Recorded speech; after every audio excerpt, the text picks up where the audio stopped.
Welcome to episode 159 of Timm Talk, the podcast about the DC animated universe, co-created by Bruce Timm. I'm Chris Lord. I'm Cameron Dexter. And we're back with more Static Shock this week. The episode Cameron's been dying to get to this entire time. The Hoop Squad. Kazam. Wait, what did you watch? Oh, you didn't watch Kazam? No, I watched Kazam. What did you watch?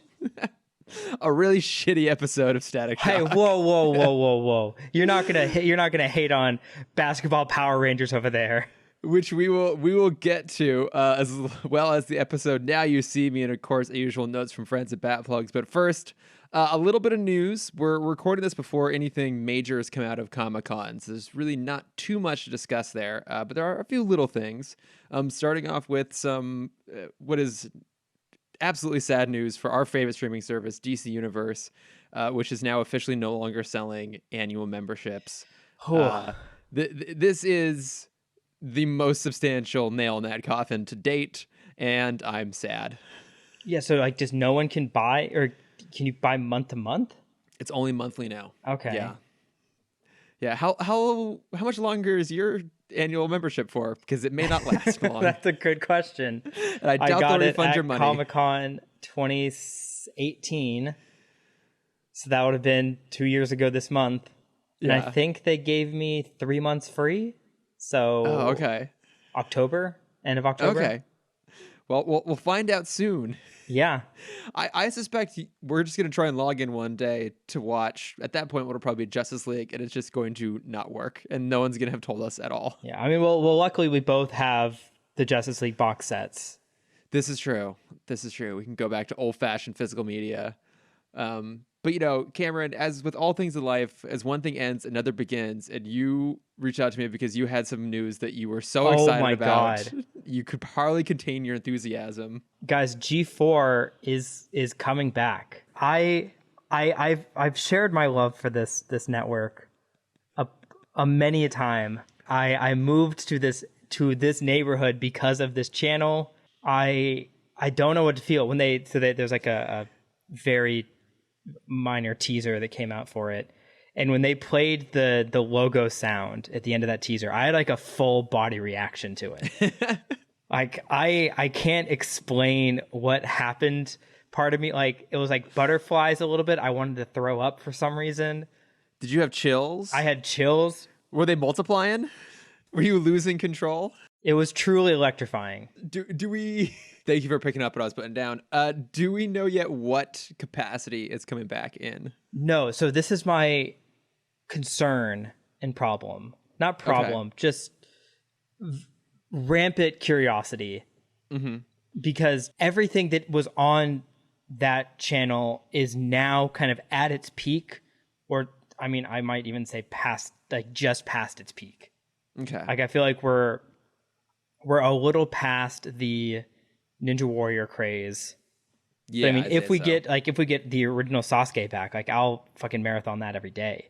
Mm-hmm. Like, give me back Unbeatable Banzuke. Like, that show was so much fun.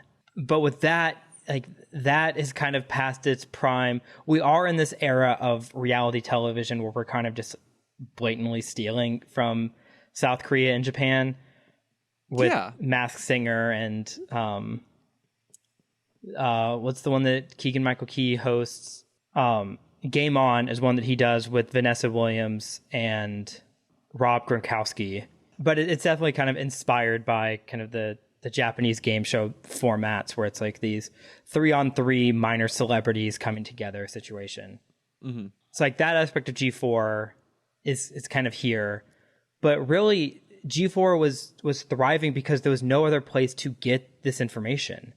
Like, at the time, it was the first network to have a presence at Comic-Con and at E3 and CES and kind of all these places. And now everyone has a presence there. So what are you hoping to see out of this then?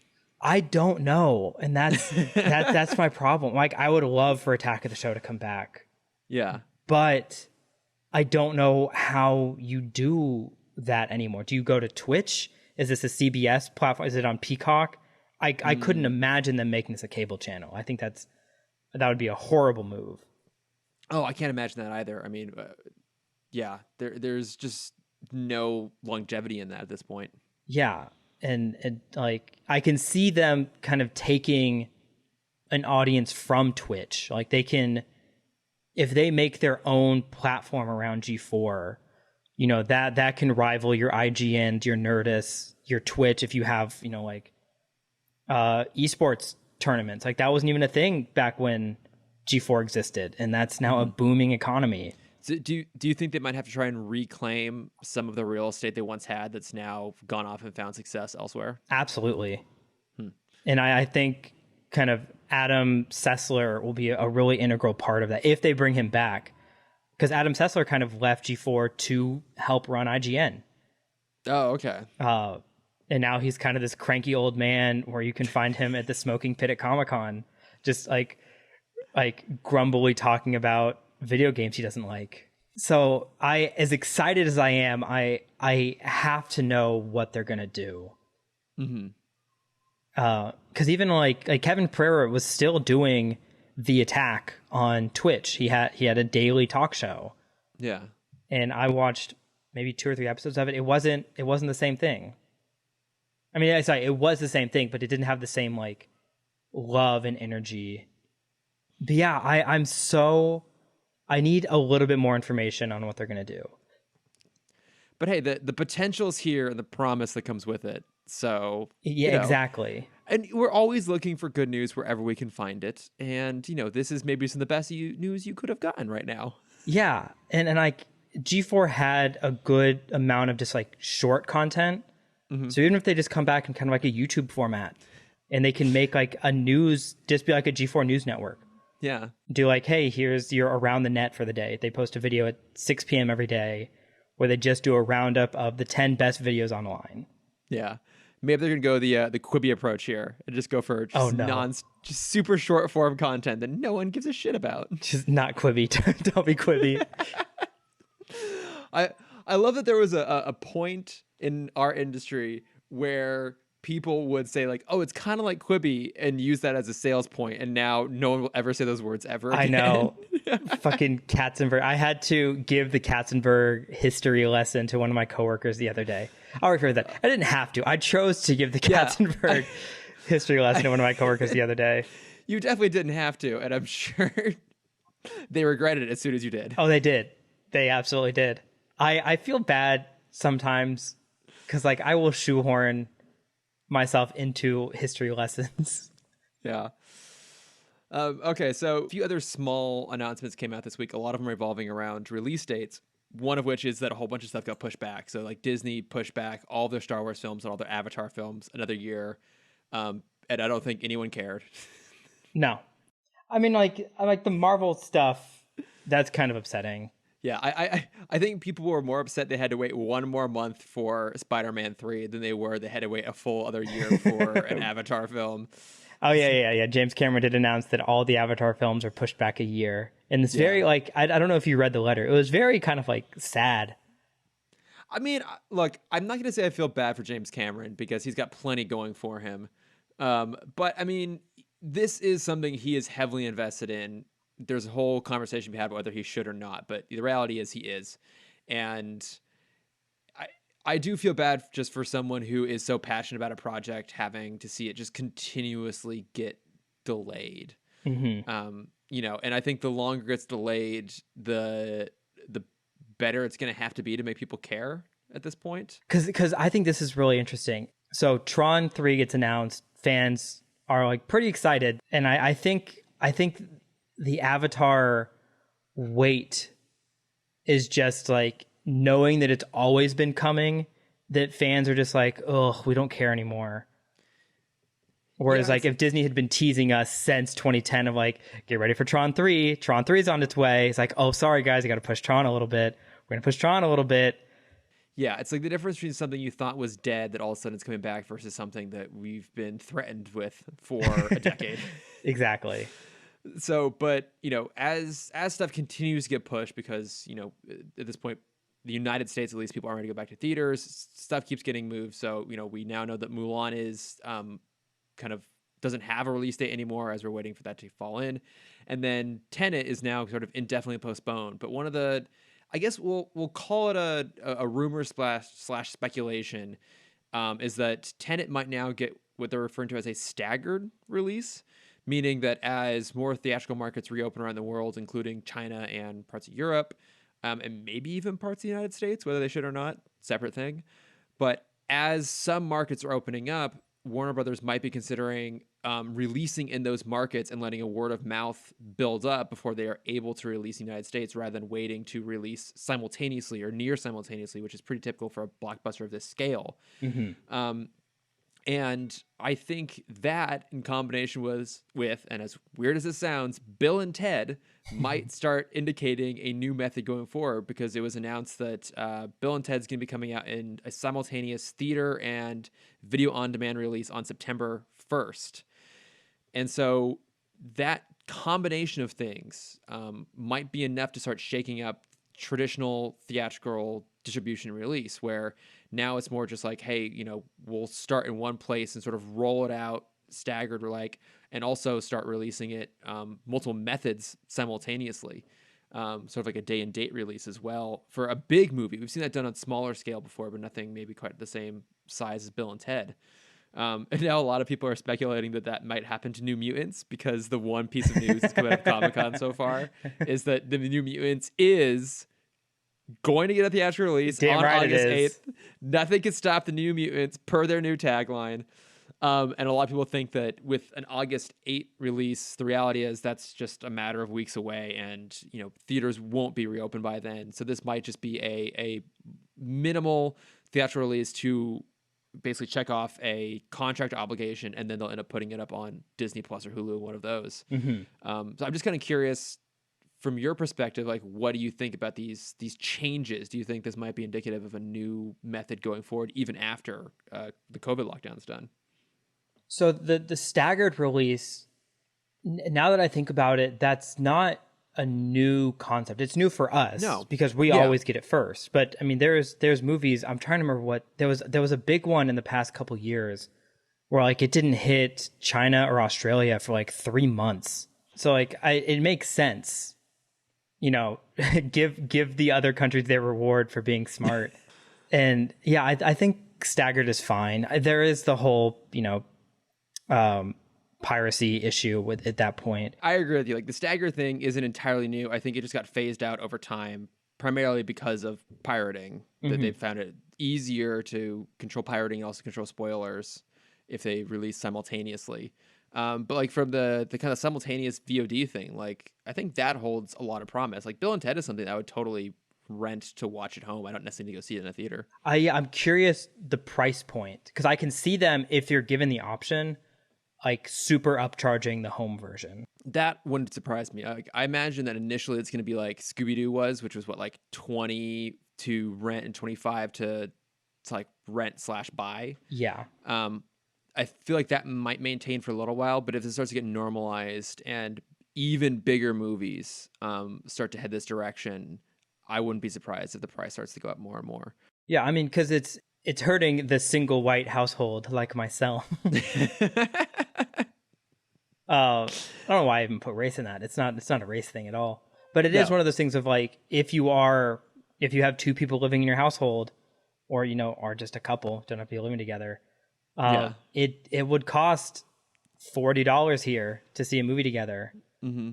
And so even if the movie is $30 digitally, it still would make more sense to just watch it digitally and save the money. Well, Cameron, let's be honest. If this continues to happen, you, Shane, and I will always end up watching these things together. Yeah, I mean, but you know me. I will never abandon my theater. No, that's true. You'll be the one person there. I'm literally moving almost into a movie theater starting the next couple weeks. Yeah, Cameron's going to be living in the lobby of a movie theater before too long. Mm-hmm.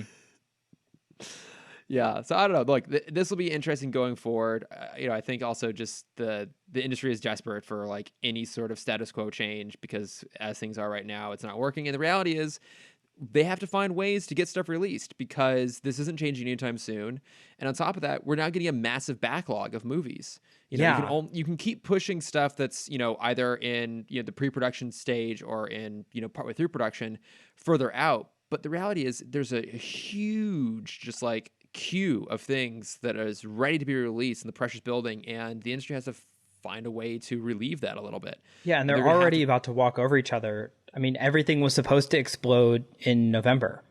Yeah, because we were and supposed to get Bond and Black Widow, Wonder Woman. I think now it's like October, November, something like that. I think even a lot of those are uncertain.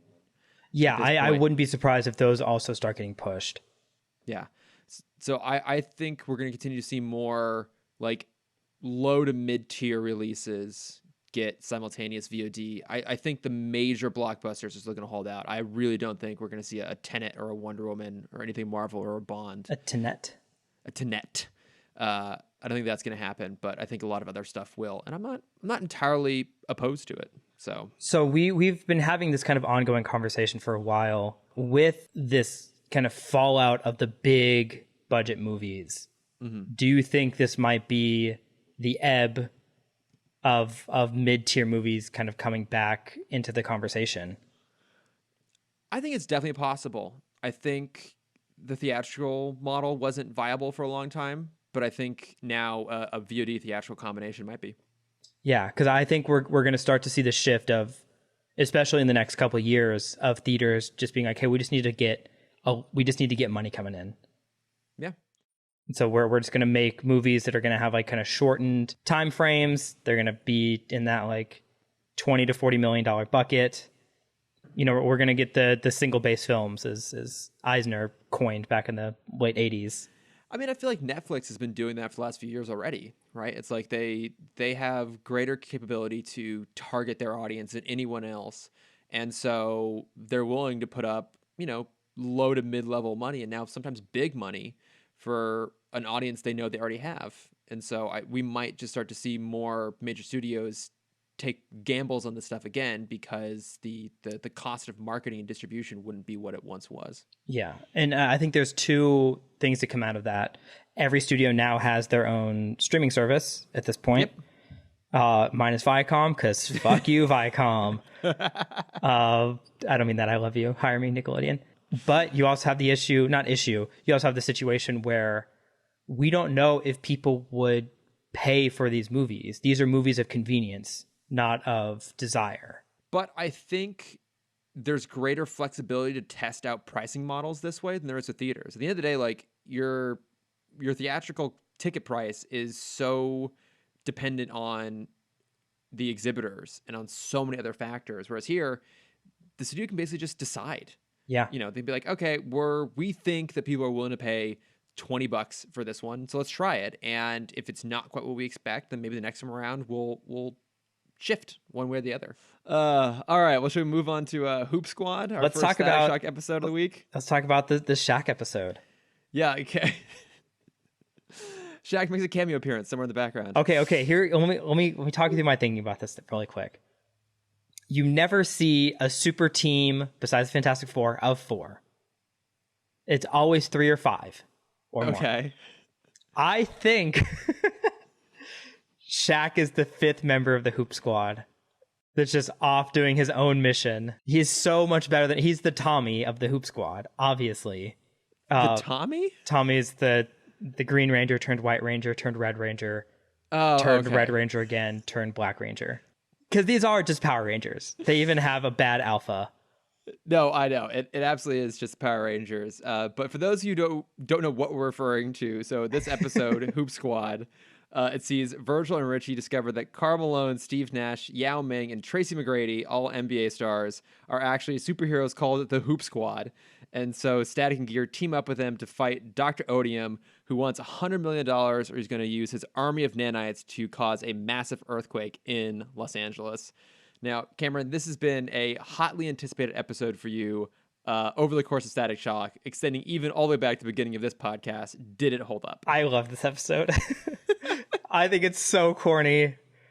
Look, I think I have a new appreciation for this episode because of watching the Michael Jordan documentary. Okay. Because before when I watched this episode, I'd only cheer for Steve Nash because he's my boy. He's your boy. Remind me again, what's your connection with Steve Nash? He was my favorite Maverick player. I grew up in Dallas. Mavericks were our team.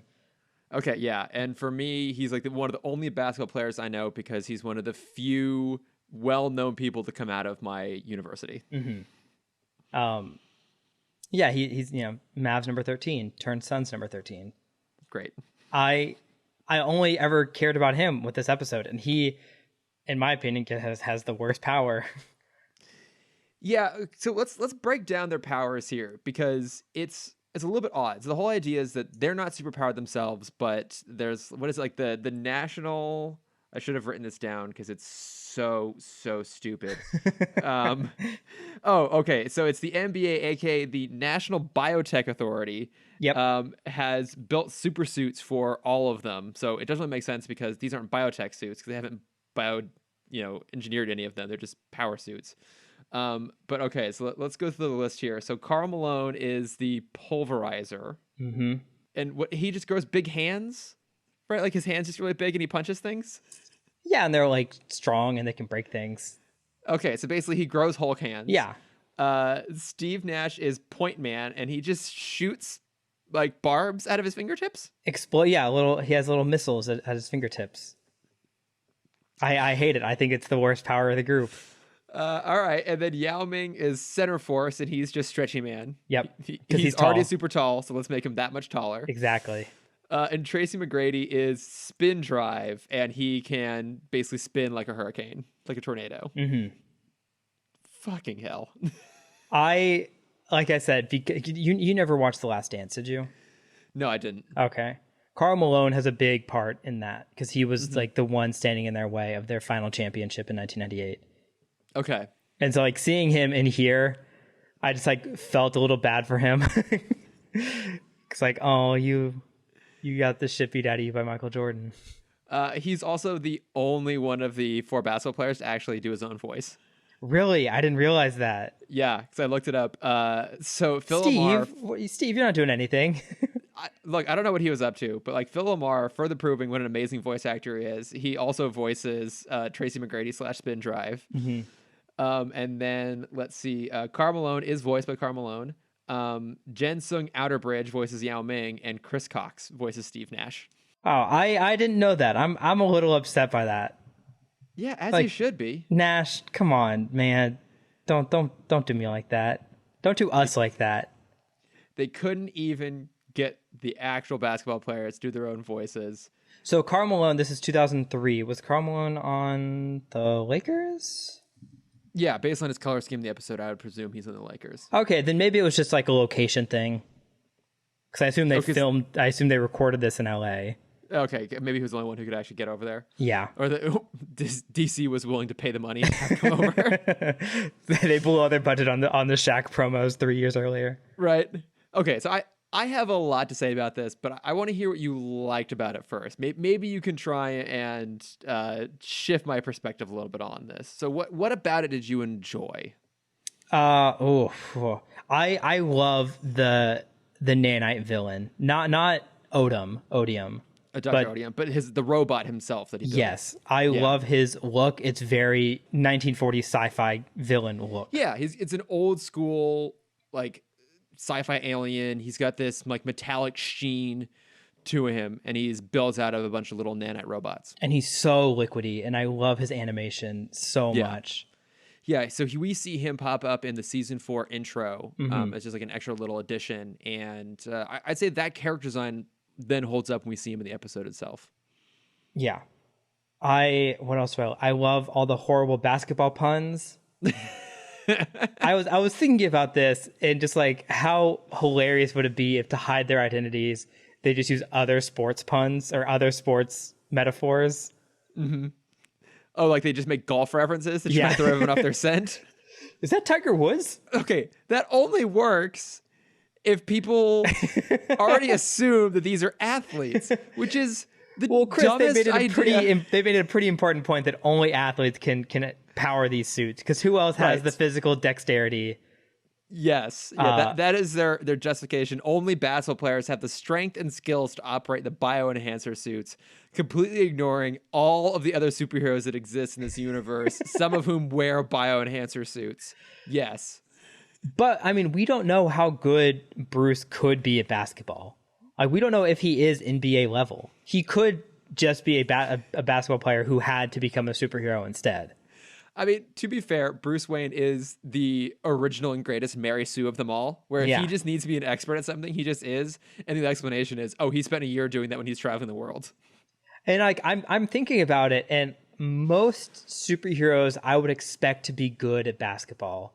And I'm specifically thinking about Booster Gold, who's a bad hero, and I also think he'd be bad at basketball. Yes, he would be. I think Booster Gold's bad at most things, including self-publicity, which is what he's best known for. Mm-hmm. I mean, yeah, it's when you have a marketing major become a superhero. Yeah. No, I think they're onto something here. Okay, so you love the puns. You just love this episode exists. Yeah. Let's see. What else did I write? Not a lot. Okay. Because all right, I'm gonna get into it here. Go for it. I think this Tell me is your wrong opinions. the dumbest idea yet in the entire DCAU, and this episode makes the entire universe jump the shark in an absurd and annoying way. How dare you? Like the idea that someone actively wanted to and was paid to recruit basketball players who have some of the busiest, most regimented schedules on the planet. Well, that's why they didn't pick baseball players, Chris. Obviously, baseball players play a game a day for 160 days. Yes, they would be, unable to be heroes for such an extended window. But like, it also doesn't make sense. Normally, these four guys live in different parts of the country, but they're on a superhero team together. When else outside of the NBA All-Star Game does it even make sense for them to be in the same area to work cooperatively together? Well, no, they have each quadrant of the map set, so they each kind of control their own area. No, that's not how squads work, okay? Yes, it Squads is. are meant to always operate at the same time. No, Chris, not to be dispersed. Here's what you're not understanding. They're not following the American squad definition. They're following I'm sorry. Is there a European squad definition that works differently? no, the Korean squad definition works differently. Where in Korea and in Japan, they have K-pop groups, and they go on separate tours. Because when you have big groups, they'll do when you have 6 people, they'll do 3 separate tours of 2. So then when they all come together, it's this huge event, and you can, hike up ticket prices. Okay, you know what? Chris? If in the episode they had explained that they've modeled their superhero team on the Korean K-pop system, then I would have been okay with it. But as it works right now, it is the dumbest idea possible. And okay, there's only one thing in my mind that could have justified the existence of this group within the DCU, and that is if in their next adventure they meet Batman and Batman immediately points out how stupid an idea this is. Right? I need the guy who actively uses children as human shields and who, as we have pointed out numerous times, continuously financially profits off of his own crime fighting. I need that guy to point out what a stupid idea it is to put highly valued, heavily insuranced people out crime fighting, and the fact that it's just a massive marketing ploy. I need that guy. I need Bruce Wayne to point out to them how stupid this idea is, because only from him would it truly highlight how terrible it truly is. I want to go back to a point I made a second ago where I said they're spread out equally across the U.S. They're not, are they? Yao Ming is in Houston. Yes. Nash is in Dallas. Yes. Karl Malone is in L.A. Mm-hmm. And then Trace McGrady would have been in Orlando at the time. Okay, well, they have the Southwest locked down tight. Exactly. And what else do you need to care about? And then, let's be honest, like the rest of the country, we just don't care what Florida's up to. New York is Gotham, so we know that quadrant is safe by the real heroes. Mm-hmm. This is just like, I think they went around, it's like, which states don't actually ever have superheroes in them? Look, Cameron, I commend you on trying to find a way for this to make sense. Let's just be honest. It doesn't. And it undermines the credibility of everything else in the DCAU. This episode to me is a greater affront to the DCAU than all of the Zeta Project. That's a lot. I didn't realize you were this angry at this episode. I hated this episode so much. And look, to be fair, I've said this before. I feel like all entertainment is ultimately like a light switch. Either you're on board or you're not, and you see everything else that lens. I was so not on board with this. I wrote out a whole list of other things this episode does that is incredibly stupid. Let me continue. But Chris, they had a James Bond reference for you. I don't care. I don't see where the missed problem it. is. I missed the James Bond reference because I was so distracted by how god awful this is. Like, okay, look. So when we first see the nanites, right? They're dissolving rubber. Yep. That never comes back ever again. They never dissolve anything else the whole rest of. Well, because they already ate all the rubber, Chris. They ate all the rubber in LA. Yeah. That never comes back. They have around nothing again. else to eat. That's why they don't come back. Yeah. It seems like at one point there might imply when the nanites are attacking the Hoop Squad and Static in the sewer, it sort of implies that they might be susceptible to water because Static's powers don't work on them. But then that goes nowhere. Somehow they're able to destroy all the nanites by reversing a pump, even though they went through the other direction of the pump, no problem without getting destroyed. And also, why was Professor Odium on ice at the very end? Like, he just is a normal guy with a really advanced technology through the entire episode. At the very end, it's revealed that he is also a nanite robot himself, but then it's revealed that he's been hiding out in like a cryostasis this entire time, and they never explain why. Well, it's because What was the point of if that? he gets caught, he can still continue his research. But is he on a timer? Like, is it just gonna automatically unfreeze him like Fry? The nanites to open a door for him. God damn it. It's so dumb. And then hang on. Because you're only seeing what's on the screen. I need you to widen your vision a little bit. I need and to kind of see read- what's behind the camera in all these situations. There's an answer to every one of these simple questions. Yes, I'm really missing the subtext of this episode. But let's be honest. The greatest affront this episode makes is completely botching its LA geography. All right, because the very first thing we see is them in a stretch Hummer limo. Of course, it is driving east on Hollywood Boulevard past the Chinese theater. They're talking for about 20-30 seconds. Then the next thing we see is them driving north on Highland past the Ripleys. Explain to me how that is supposed to work. Look, they're a block apart, but they are not moving the same direction at that point. They can turn, Chris. I didn't see that car turn. Yeah, because we're inside. Also, there's no direct route from LAX, which is clearly where they landed, to downtown where the Staples Center is that takes you through Hollywood. They're on a scenic route. It's their first time coming to LA. If they're going on a scenic tour, why the hell would they go like the back alleys behind Hollywood Boulevard and not go down the major part of it itself? It doesn't make any logical sense, just like the rest of this episode. Because let me get my words together on this. Yeah, you try and defend your way out of this, Cameron. So they got picked up at the airport. They go up to Hollywood. They do a 45-minute long detour to go to Hollywood rather than just going straight down the 10 Okay, downtown. let's say this. We don't know that they landed in LAX. What if they landed at Bob Hope? Do you really think there's a direct flight from Bob Hope to Dakota, which is supposed to be Detroit? They can have connecting flights. I can't even get like a direct flight from Burbank to like Denver. All right. Like those flights do not go very far, nor can you get one up to Seattle. Like there's no way there's a direct flight. I know. Yeah, you have to connect through Sacramento to get up to Seattle. Yeah, exactly. So I'm sorry. No. They absolutely flew into LAX. They could have connected. This is also 2003 Bob Hope. We don't know what their transition was like back then. The reason they're there in the first place is maybe there was construction, Chris. Maybe there was something blocking their path. No, hang on. The reason they're there in the first place is that Pops helps raise a whole bunch of money for charity, and so it's basically like the NBA is thanking them by flying Pops, Virgil, and Richie out there. There's absolutely no way that they're going to pay the premium to fly those three into Burbank. They're absolutely go to LAX. They don't give a shit. Okay. Reverse that way of thinking, Chris. Maybe to save money, they did a layover flight. Okay. Yeah. Maybe they would landed. Still do a layover into LAX was cheaper than flying into Burbank. We both know this. We both know this to be true. Again, it's 2003. Things were different back then.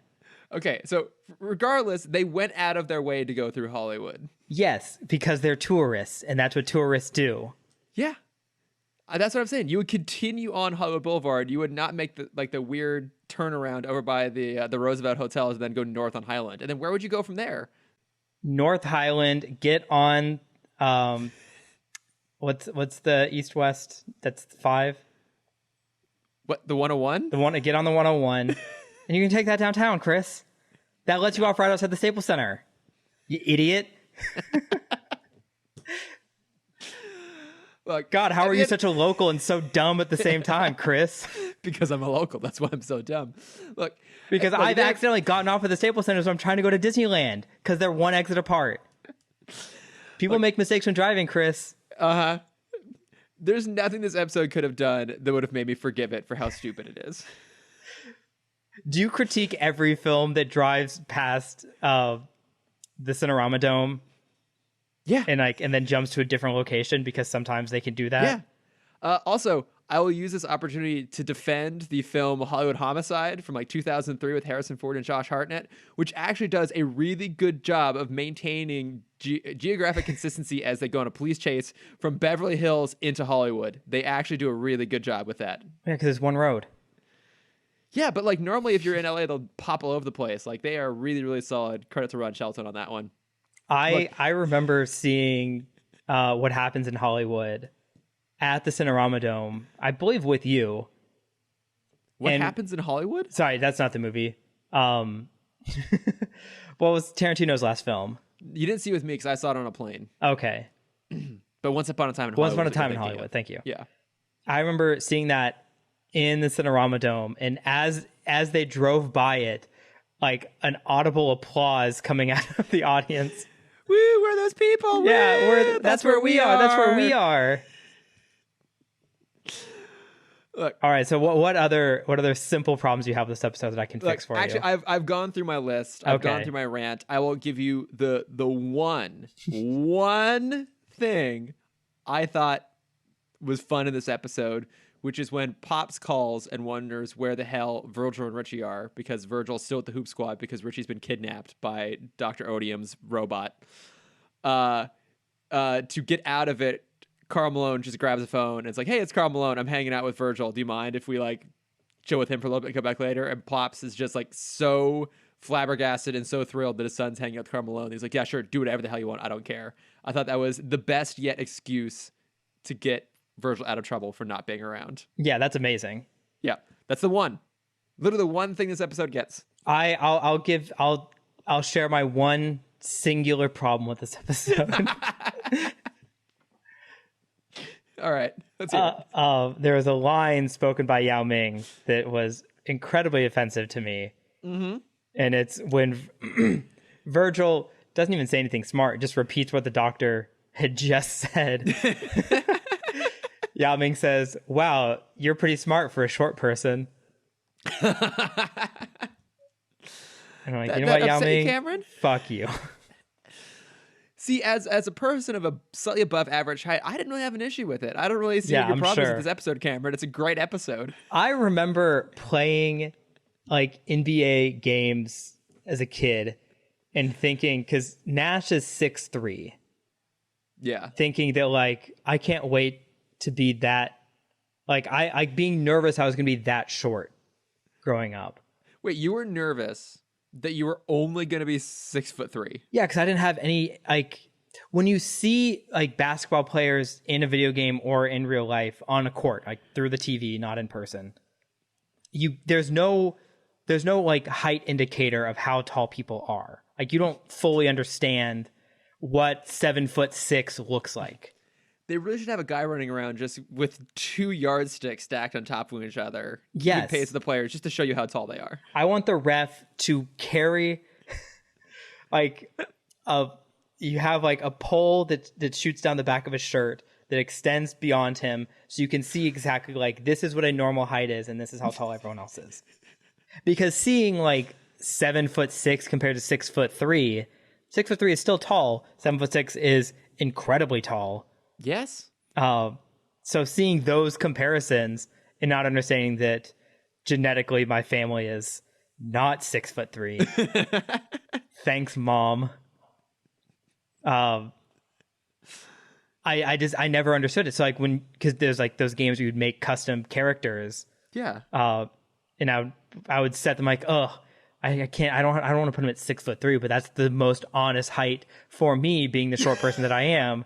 I guess I have to settle for 6'3". That's what my future is going to be. Oh, maybe that's it. Maybe this episode has scarred you when you watched it as a kid, with the realization that you would never be as tall as poor short boy Steve Nash at 6'3". That you've invented a fantasy where it's great, just so you don't have to hold on to that pain anymore. There was one basketball player who was like 5'6", 5'7". Hey, could have been you. Could have been me. He's the other one in Space Jam. Oh, right, the one who doesn't hit his head on the hospital doorway. Yes. And so there's shots, and I didn't realize this before. He's so much shorter than everyone else that during that shot specifically, he's not walking.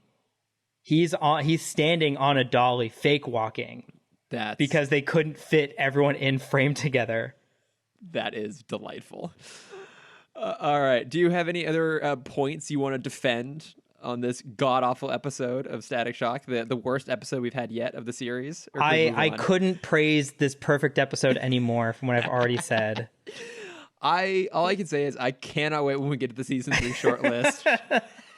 That argument is going to be it's going to go down in history along the Scooby-Doo bait as the greatest of all Tim Talk battles. All right, well let's move on to our next episode here. Now You See Him. This one was hard to watch. What? This one was hard to watch. Yeah. This episode finds Daisy being stalked by Eddie Felson. Let's call him what he is, an incel she met at summer camp the year before. Yeah. And as part of his internship, he steals a time manipulator and is now using it to steal other things to try and impress Daisy. Also, let me clarify what I just said. Part of his internship is not to steal the time manipulator. He's at his company because he has an internship, and he decides to steal the time manipulator. Because he's been a nice guy for far too long. He's just the misunderstood nice guy. Like last episode, I have a lot to say about this, but Cameron, I want to hear what your thoughts are first. When this episode started, I was having weird deja vu because it starts off very similarly to the clone episode from season 1 or season 2. Oh, okay. Yeah. And so I'm watching this. I'm like, this feels familiar. And then when the speedster started, I remembered the finale of how this ended. Okay. And kind of the hyper zone or whatever they call it. Hyper time. Hyper time zone. Time zone. Clock stopper time. Oh, fucking Clock Stoppers was great. Great soundtrack. But yeah, this episode it made me uncomfortable because like I know people like this, and I probably was like this at one point in my middle school, high school experience. Yeah, it's just like when you have like a real villain, it's hard to watch some of their actions. This is probably one of the most grounded villain motivations, despite being one of the more absurd power sets we get. I think this, if we had a modern version of this would be a great modern PSA. Yeah. And they would absolutely have to throw in a Snyder Cut reference in there somewhere, because Eddie's definitely a Snyder Cut person. Oh, for sure. Yeah. I mean, he's a person that like yelled at Marie Tran after Star Wars. Oh, yeah. He absolutely would bully Kelly Marie Tran on Instagram and Daisy Ridley. Yeah, he's just a creeper. And like his whole thing is that he was the nerd that was so nerdy that the nerds at summer camp picked on him, and Daisy was the only person that was nice to him. Sorry, science camp. Excuse me, summer science camp. Yes. Because they had to identify that he was very nerdy as well. Oh yeah, he's super nerdy, and he's awkward and uncomfortable, and he doesn't know what to do to get someone's attention, and so he just does like all of the wrong things. But like my big issue with this episode isn't that it's like an uncomfortable watch, because there is maybe some good in having nerdy audience members watch this and maybe find this character like uncomfortably relatable and maybe a little eye-opening possibly. What I had an issue with is every single element of this episode we have seen in other parts of the DCAU, and it's been done better. And to prove my point, I made a list. Oh, goody. What other B2K reference did we get before right, this? exactly. Yeah. So if we're talking about the kind of story about like an incel or a stalker pursuing a female character, or even just especially the main hero's love interest, we got this both in Rats and in Golem in Batman Beyond. Oh yes, Rats is yep. Yeah, with the Rat Boys, it says with Dana, and then in Golem, it's Willie Watts obsessed with Chelsea in kind of a very similar capacity. We got a version of this in Superman with Target when Leitner is stalking and trying to kill Lois. Mm-hmm. We've seen time manipulators before in the Clock King episode Time Out of Joint from BTOS. And then there's a whole other element of this episode, which is just very quickly glanced over, which is that Eddie figures out who Static and Gear are, and he knows secret identity, and he basically is threatening to expose them if they try and stop him. We've seen that idea of someone figuring out the hero's identity multiple times before. We saw it in The Strange Secret of Bruce Wayne and BTOS. We saw it in Feeding Time in Superman the Animated Series when Parasite hits Superman and gets a secret identity. And we also saw it with Sneak Peek in Batman Beyond, which was the episode where the guy goes intangible and eventually like sinks through the floor. So we've seen all these elements done numerous times. And the list I just gave aren't necessarily some of the best episodes of those shows, but like they're fine for what they are. But like this is a even weaker version of multiple kind of weak story ideas. And I just felt like they didn't know what to do with it, and they just shoehorned in a whole bunch of random stuff. Like there's an extended sequence with where they have to like stop a plane crash from happening, which has basically nothing to do crazy with any of the rest of the episode. And also it just doesn't, and I think maybe I was just on a bender of nitpicking after Hoop Squad.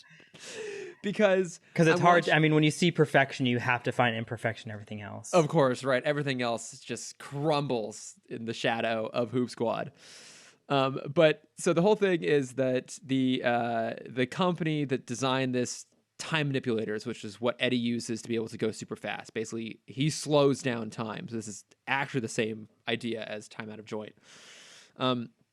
The guy who like runs the company, Dr. McDonald's, saw security footage of Eddie stealing the device, and so he calls Eddie. He's like, "Hey, I saw you do this. Do the right thing and return it." Kind of a dumb move, but okay, kind of feasible. But then, why the hell does Dr. McDonald then get on a plane, like a private company plane, with that tape? Like, there's no reason for him to do that other than to set up a plane crash sequence to just fill time. I mean, I was expecting Static to pull like a Superman maneuver. Because I mean, Superman obviously famous for his plane saving. Yeah, he's always there to showboat his plane saving technique. I'm also shocked that, honestly, I'm kind of shocked that they got away with like a plane crash sequence this close to 9/11. Good point. Yes, I mean this episode came out in March of 2004, so yeah, still soon enough. And I mean, they obviously drew it as a passenger plane that happened to just have one passenger. Yeah. Just so they can get away with making it less bad that Eddie tries to murder this guy. Yeah, because I even put that in my notes of like, I was thinking it was a passenger plane this whole time. And it's like, oh, it's just one guy and the pilot. It's so ridiculous. And it just didn't have a lot to go on, you know, and so their resolution to the episode is basically that like to stop Eddie, one, Virgil is going to use Daisy as bait because he's invited her to go see the B2K concert. Hell yeah. Fictional group B2K, right? Fictional? No, real group. Real group? Yeah. God, I should have known. They did a song with P. Diddy. It's the bum ba dum bum. No, because that's the thong song. It's not that song. Okay, wait, hang on. So this means that the song they play at the concert, Pretty Young Thing, is a real song? Yep. Holy shit. So this was 2004. I have their IMDb, or sorry, I have their page up. Their discography? Yes. Their greatest hits album came out in 2004. That is a generous phrase. Because that song is so bad, I assumed it was one of the like. They're still making music. They just had an album come out, or they had just had a single come out this year. And no one cared. They had a Christmas album. Of course they did. Everyone had a Christmas album. But like so Virgil's going to use Daisy as bait to lure Eddie out. So Eddie gets her, and then Virgil realizes she's gone and then activates a time manipulator belt that Gear built along with Dr. McDonald. And it's a one-off sort of thing. Of course it is. You can only use it once. And it's not super effective. And of course their answer to, how they're going to resolve everything is the classic don't cross the streams thing of like, hey, whatever you do, don't let Eddie touch the belt while he's also using his time manipulator, because I don't know what'll happen, but it'll probably be bad. So of course it happens. And then it basically pulls Eddie into his own like little pocket timeline where he's moving super slow in comparison to the real world. Now, how is that supposed to address the fact that he now knows their secret identities? So he can't understand any questions being asked to him, being in this pocket dimension, because from his perspective now, everyone would be talking so fast, he couldn't understand anything. So you're saying that there's no opportunity for someone to eventually just talk really, really slowly. Well, you saw how slow his blink is. To communicate with him, or to, I don't know, maybe pulled up a written piece of paper that has a question on it. Yeah, but how, from his perspective, how long would it take for you to write and lift up that piece of paper? Doesn't matter. You put a piece of paper in front of him. What is the average length of a blink? Oh my god! But I'm gonna fucking math the shit out of this. You could absolutely still question him, and even if all else fails, he could just sit there and constantly repeat the words Virgil Hawkins over and over again, and eventually someone would like hear what he's saying. An average blink is 1/3 of a second. Okay. So he's so that's. I just forgot how to do all math. 9 minutes. It would take him 9. Wait, what are you trying to figure out? No, I'm trying to think of how, like, what speed his reality is set at. So he's moving at 504. I could have done that math from fucking skateboarding games. Fucking idiot. When you do a 180 3 times the 540. Yes, that's the best way to do multiplication in your head, is based it off of skateboarding tricks. Yeah. What else did you learn from Tony Hawk's Pro Skater? So he's moving at 1/540th of normal human speed. Okay. If it takes you a minute to write something down, that would be to him 60 times 540. Okay, Cameron, I really appreciate your efforts to try and... That would take him 32,000 minutes from his perspective. Okay, whatever. He's got all the time in the world at this point. He's not going anywhere. Yeah. All right. So that messes with your mind. You saw what happened when just Riddler got hit with something that messed with his mind. He thought he was Batman. All I'm saying is there are still ways that he could communicate, and thus communicate who Gear and Static really are. And it just goes to show like how lazy this episode was. Like, not only is it just pulling a bunch of disparate elements we've seen a bunch of other places, but even when it does, the one interesting thing is how we're going to answer the question of the identity now being known by a villain. It just skates past it really quickly with a version that doesn't even really work. Okay, so, Kristen, I have this question for you. Would you rather have had this ending or have it be in a train yard and he's hit by a train? Kill him. Hit him with a train. I don't care. Yeah. Bring another PSA in here. Yes. Static turns to camera and says, "Don't mess around with trains, kids." Look, we can never get too many train PSAs in the DCAU. We haven't had one in a really long time. I absolutely would have been fine with them pulling that thing that's been done before in here if it meant giving us something better than what we got. Maybe I was just in a bad mood when I watched these episodes, but I was like, both of these are garbage. Like, full-on fucking terrible garbage. If you are, because I think about time manipulation and speed manipulation a lot. Of course you do. You wouldn't be able to breathe. Right? Because if you are manipulating time, you're manipulating the speed of the molecules. Air wouldn't be able to move freely. I think you're giving this way more thought than anyone who wrote this episode did. And then if you were slowing down the speed of time, gravity would affect you differently because the Earth would be rotating at the same pace. Look, from your perspective, so that would fuck you up. So you just kind of float off in the distance while suffocating. Yeah. Damn, that he sucks. deserves it. He does. He's a terrible person. No, I hated this episode. Any other thoughts on it? As out of place as it was, I did like Gear and Static trying to stop the plane. Yeah. I did like that Gear's defense was that he's logged like 1,500 hours on a flight simulator on his PlayStation, so he should be able to handle this. Oh, and then the joke, the button at the end of it when Static is like, "You hit your dad's car." Oh yeah, that was pretty fun. That's pretty clever. Yeah. So it had one moment. Oh, and as we mentioned last week, Richie finally hit someone with his gadget Himself? Yes. Yeah, because he throws his binding cables, and then Eddie just stops them, turns around him, throws them back at him. Mm-hmm. Yep. So we know they're effective against someone. Yes. And that, if it's crucial to the storyline, Chris, that means it's got to be on the short list. Oh my God, our short list discussion is going to be 2 hours long. I cannot wait for it. All right, well, shall we move on to some notes from friends here? Let's do it. Okay, just a couple quick little ones here. One is Ashley Clark wrote in to lament with us on how terrible the catalog is on HBO Max. I went on it looking to go watch like one of the original 4 Batman movies. None of them are on there, basically. Oh, I was going to bring this up in news. Yeah. Along with them not having a lot right now, they're losing Harry Potter. And they're losing Harry Potter. That's crazy.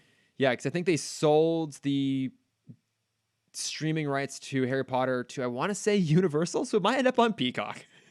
I mean, honestly, I still think Peacock, I haven't watched anything on there yet, but I do think Peacock is better than HBO Max right now.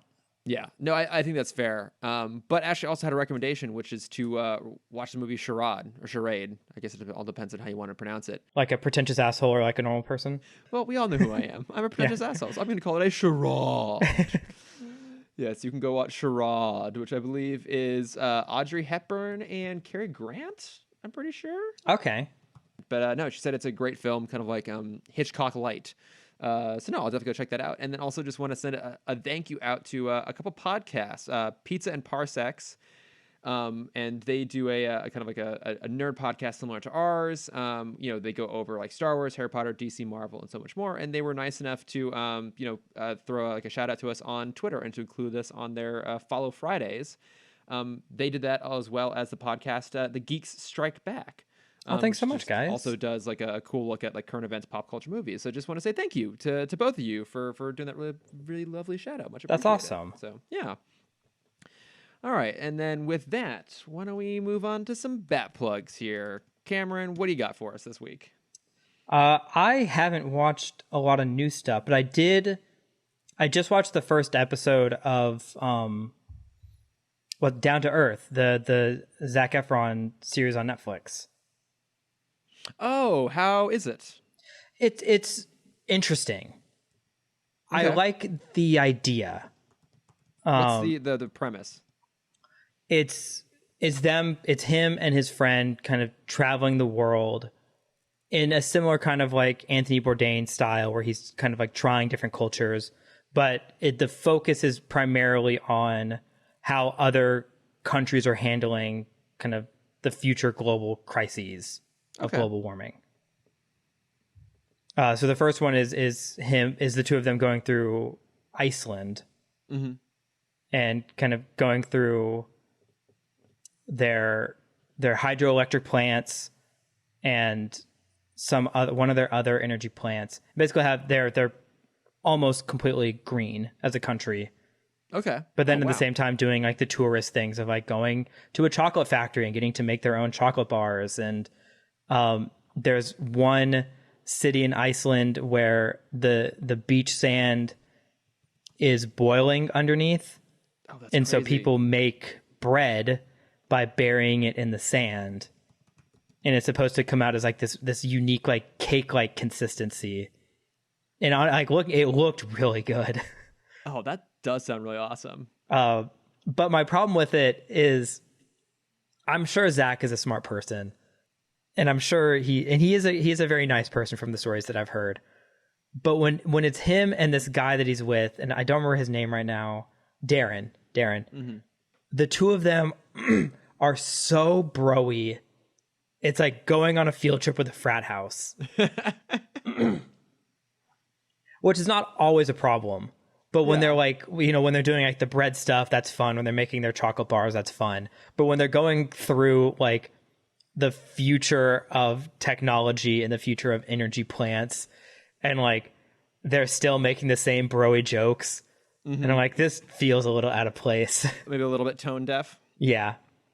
I haven't watched it. All I know about it is that the gays were super excited because Zac Efron has now reached his next stage in gay evolution. Mm-hmm. Yep. So he's like went from being like a twink to a twunk, to now on like like a jock, and now he's in full on daddy mode, and the gays are loving it. Yeah, there was a great article. I don't remember who wrote it, but someone was like, Zac Efron fully embracing the dad bod, and it's like, no, you mean the dad beard. Like, Yeah, he still has a six pack. That is not a dad bod at all. That is just pure man muscle. Yeah. Like, you can't, just because he has like an unkept beard doesn't mean he's a dad bod. No. That's not how that works. Zac Efron has really nice calves. I once walked behind him and I was like, who's this person in front of me in shorts and these really nice calves? Oh, it's Zac Efron. Right on. I mean, I'm sure. I feel like he's just always in shape. Yeah. Even though he just had like a pretty bad, not just had, like a year ago, he had a pretty bad injury. Yeah. No, I do have a bit of a love for him. He is broy, but I don't know. He's got a charm to him. Yeah, I'm gonna watch a few more episodes of this. It was a really nice like in the background kind of show. Okay, yeah, that makes sense. And the next episode is Anna Kendrick is on, and I love her. Oh, cool. That's true. You do love Anna Kendrick, and she's a streaming queen. She is. Yeah. Talk about having your own platform. How about instead you have every platform? She has all of the platforms. But what about you? What have you been watching, reading, listening this week? I listened to a new podcast. So for anyone listening to this knows that not only am I a huge Batman fan, given what we do here, but also I'm a huge James Bond fan. And I found a beautiful overlap of those two things. And so it's a podcast called 007 by 7. And it's where Mitch Bryan, who's a screenwriter, but one of the things he would be most well known for amongst this group is that he helped develop Batman the Animated Series. So he's one of the credited writers on the show Bible, and he's also the credited writer on the pilot on Leather Wings, as well as the episode Bane. Good episode. He just started this podcast where he and his colleague John Ingle go through and they watch the entire James Bond film franchise in 7-minute increments. And I can never get too much 007. So I was super excited when I discovered this is a thing and listened to the first episode, and they're doing Dr. No first, obviously. And it's really great. Like they're both super knowledgeable. And, I'd say the thing that they do differently than, say, James Bonding, which I've talked about numerous times before, is, well, James Bonding is like super fun and they throw in like lots of trivia, but it's a lot about like the kind of goofiness and the chemistry and the comedy. The thing that I really like about Mitch's podcast is that he really gets into just the knowledge. Like he and his co-host are really, really knowledgeable about the film, about cinema in general, and then the books as well. And so like I'm listening to this and I'm learning things that I didn't know, which if I can be, a pretentious jerk once again, you're always welcome. I consider myself pretty damn knowledgeable about James Bond, so anytime I can learn something new, I find it very, very exciting. But no, it's a great podcast. It just started. I think the first maybe 2 or 3 episodes are out, and it'll be down in the show notes, and I highly recommend it. That sounds awesome. Yeah. All right. Well, I think that does it for us this week. Yeah. Yeah. All right. Well, thank you for listening as always. You can reach us at Timm Talk Pod on Facebook, Twitter, Instagram, and Gmail. If you also found Hoop Squad to be an abomination and an affront to the entire DCAU, I would love to hear that from people. Or if Chris is wrong and you want to side with me on this very lonely side. Yeah, exactly. If you think I'm absolutely wrong and you just want to send me so much hate mail, you can find me at Lordifer on Twitter and Instagram. Yes, I will make an account to send you hate mail. This is the power of your love for Hoop Squad, is that you will do the thing you swore never to do, which is to join Twitter just to harass me. Yep. Cameron, I approve. I appreciate that level of commitment. But where can they find you? If you want to see my art, you can find that at Cameron.Dexter. And if you want to see my face, you can find that at CamDexter_adventures. All right. Well, boom, boom, boom. That does it for us. We'll be back next week with one of Cameron's most anticipated episodes, once again, Where the Rubber Meets the Road. Yes, a great episode with Rubber Band Man all about dyslexia. And I believe it's our last special episode of Static Shock, right? Is it the last special episode of the DCAU? Yeah, I feel like that's kind of abandoned after this, because then we start getting into Justice League and Justice League Unlimited, which is much more about like the the long form storytelling and not so much about the don't play with trains kids of it all. Yeah. Oh, that's kind of sad. I know, but hey, very much looking forward to that. So yeah, we'll be back next week with that. Until then, thanks so much, and bye. Thanks, guys. A superhero Static Shock. Woot woot. A superhero Static Shock. Woot woot.